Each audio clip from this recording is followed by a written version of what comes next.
Welcome back. My name is Miranda, and I am an Indian Education for All instructional coach for Great Falls Public Schools. And I'm excited to be here today to share with you two more ornaments from our project. Both of the ornaments we'll be making today have to do with teepees, and we'll be learning a little bit more about them. Some of the materials you'll need in your bag, you'll find this cutout sheet. We're going to be cutting out these teepees along the bottom and this teepee on the top. You will find a piece of yarn or string in your bag and some hooks to be able to hang our ornaments on the tree today. Some things that you'll need from home are some form of tape or glue to put our teepee together, scissors, which you want to make sure you have permission to use scissors at home, and something to color with, markers, crayons, pencils, anything that you can make marks on our paper with. So let's get started. In the story, we first hear about teepees when the man in the red suit crash lands and sees a village, and the village is composed of teepees. Teepees are most commonly left plain, whether that be traditionally on hide teepees or contemporarily on canvas teepees.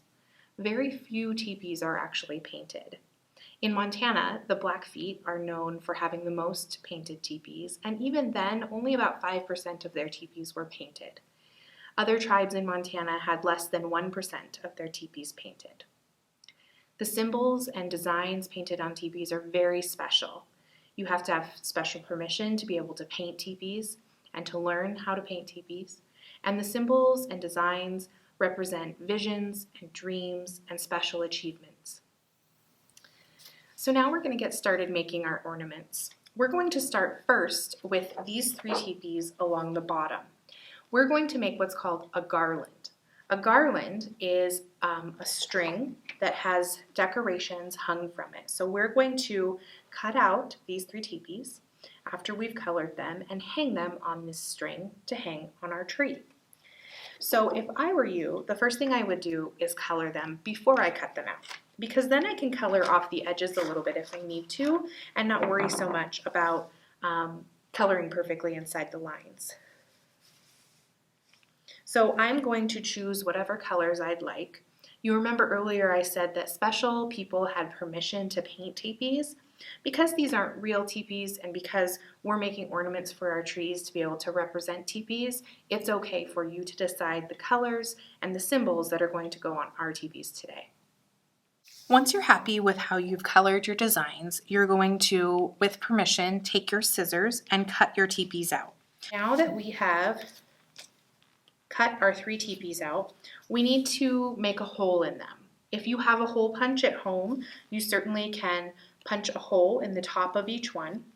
I don't have a hole punch here with me today, so I'm just going to very gently fold the top down and make a little snip with my scissors, and that will be enough of a hole to work for me to put my string through.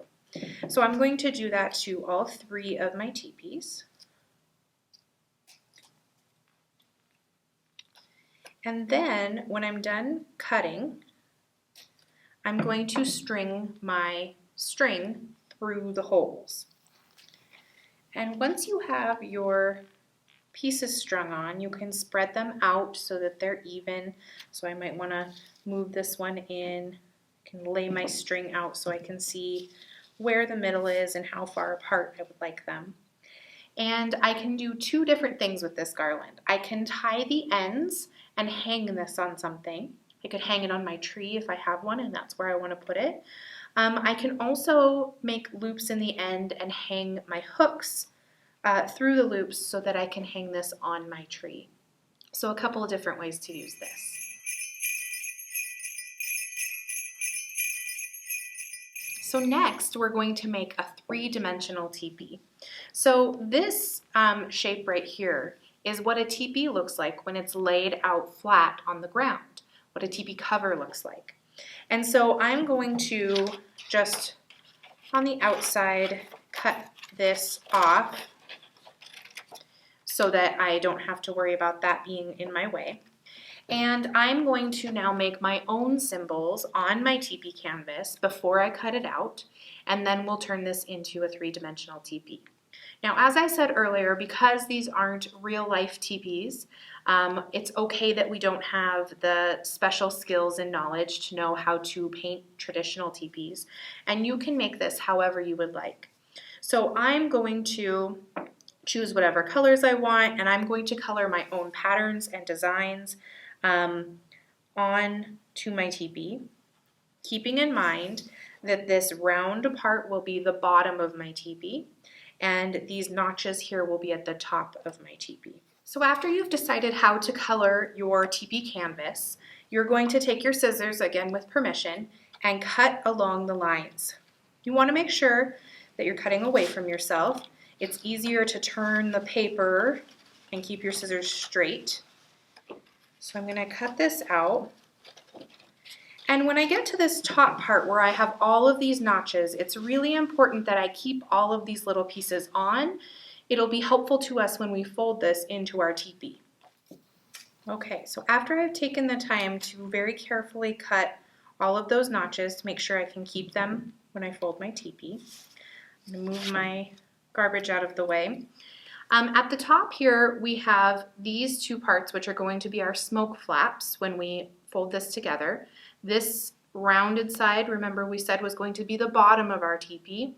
And these two little flaps here are where we're going to be able to glue them together so that it will stay in a cone shape. So I'm going to fold this together, and I'm going to glue or tape those little flaps together at the front. And then the last little step to keep our teepee looking pretty realistic is we're going to fold back our smoke flaps just like that so that we have a teepee that we can hang on the tree. Now I need to make a spot to put my hook. So on the back I can just pinch it a little bit and make a little snip, or if you had a hole punch you would be able to use that. And then I will take my hook and put it in through there and have an ornament to hang on the tree. So now that we've made our ornaments together, when you hang these on the tree or give them as a gift to a friend or family member, you can use these to help you remember the details of the story so that you can in turn tell the story to someone else. I'm really excited that you were here with me today, and I appreciate you spending time with me making these ornaments. We hope to see your work. You can share it with us on Facebook, and we hope that you have a happy and safe holiday break. We'll see you next time.